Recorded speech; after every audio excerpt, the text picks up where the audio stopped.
So I originally wasn't going to film this, but I got 2 shots in and the lighting in the image was very pretty and decided this might be worth documenting the process because I think this is going to go well, which is a thought I've had about many of the shoots I did recently, but they have not turned out well, so I have high hopes for this one. This one, I have a crown. I've done so much stuff on my bra recently. I need to buy bralettes. But I also have this like floaty skirt that I used to use as a dress in some of my shots from the start of uni, like first year uni. So I'm going for this like very ethereal, floaty, angelic fairy vibe because I've seen a painting of 2 fairies, or just 2 girls, but it's very fairy-like and I want to recreate it. I am excited about this shoot, so let's do it.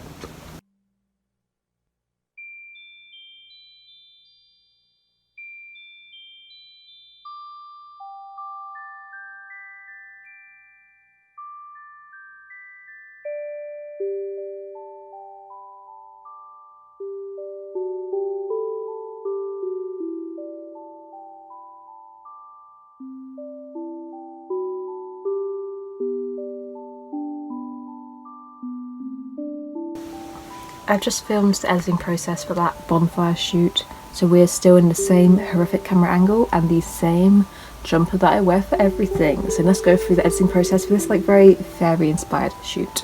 Step 1, as always, is the composite, smashing the images together. For this one I had 2 pictures of myself to smash together. But before that, when on these images open in Photoshop, it opens in Camera Raw.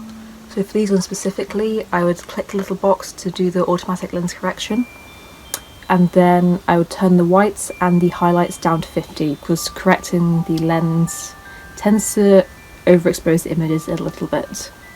And I would change the temperature to a lot of the time I would use like the automatic settings for the temperature. I would go with daylight, but for these ones I put daylight on both, and the image on the right was a lot more orange than I wanted. So I think I went with 4000 for both of these. And then when they're both in Photoshop, I cut out the one on the right. I'm flipping this video, so yeah.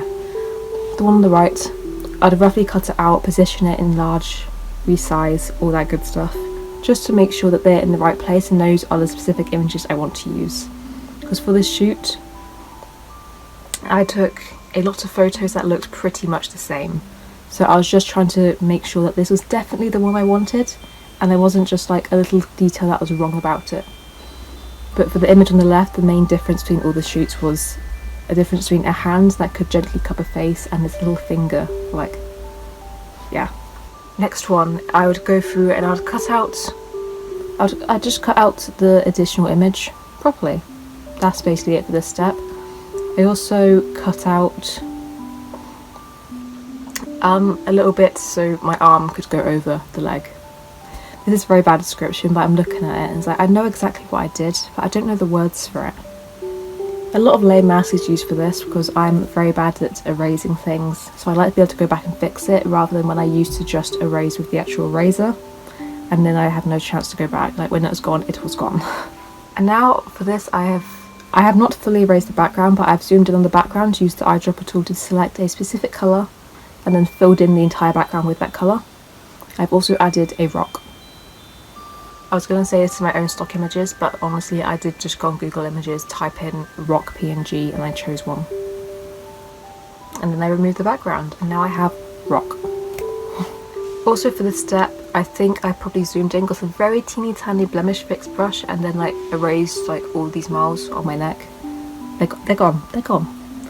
Because I want a very, in old paintings everyone has like smooth perfect skin, and I would like smooth perfect skin just for this. And I find especially the moles on my neck, they are very distracting for me to look at in images because I focus on this dark spot on this very white skin and I just end up staring at my skin and not the image. Next we have me putting in this one background that I used for a kind of Ophelia inspired images, an Ophelia inspired image from I guess almost 2 years ago now. It's a long time. I use this background, it's already a painting of a lake and I just really enjoy this. And also it is a reference to my older images, which was also when I was doing a project inspired by paintings. So it's a little nice time for me.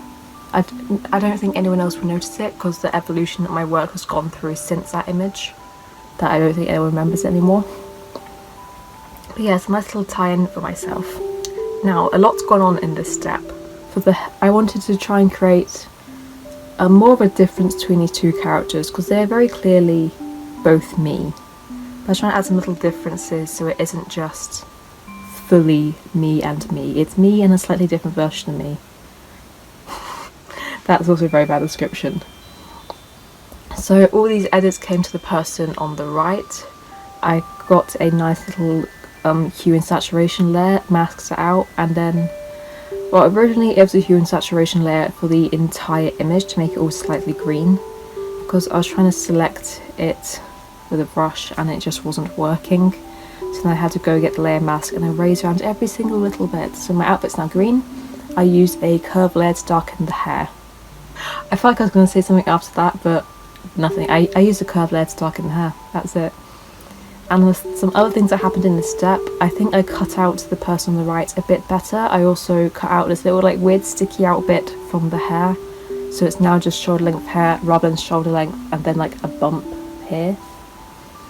I tidied up the skirt a little bit and a lot of shadows were added in this step. Because I do love adding shadows. There's one, well, it's a curved layer for the shadows. There's one underneath where my arm is resting on the rock. There's ones underneath my feet and for the dress going onto the rock. And there's also one from where the arm is going over the leg under there. So there's a little depth there. And the most enjoyable part of this editing process was adding shadows, and that sounds so lame. But it's what really adds the realism to the image and it's what makes it look good. I don't think this image as a whole looks good. I was rushing it a lot. I didn't put a lot of detail or thought into things to make it good, but these little shadows really, they do something for me. Next step, we add the oil paint texture on blending mode multiply, which I use in all my images. That's all I have to say about this one. This step is literally just adding the texture to make it look more painterly. And then finally I open up the image in the Photoshop Express app on my iPad because the colours on my laptop screen and the colours on my iPad are completely different. Also, I find it a lot easier to use colour adjustments on apps because I enjoy the sliders a lot. So for this one, I turned down the orange tones in the skin, some desaturation there. I think I made the greens bluer and then some of the blues greener. You can't really tell that much, but I'm pretty sure that's what I did. And also I added a vignette, but instead of a black one, I'm pretty sure I added a slight white one. So I was going for a lighter mood with this image. And yeah, as a whole, this image for me is alright. It kind of fits the inspiration I was going for. I think for me the background is the issue. Also, I forgot to mention in a step, some step backwards, I had to add like a little reflection of the rock and the people into the water, because you can see a reflection of the trees, so it wouldn't make sense for there not to be a reflection of the rock. So yeah, for this edit I've tried to put a lot of thought into these little realism things, like the reflection and the shadows. But I think I overlooked just things to make it nicer, which is, I think my issue with this is the background. But yeah, we're not going to complain about the issues with this. We are going to go off and shoot and do more work, make better work.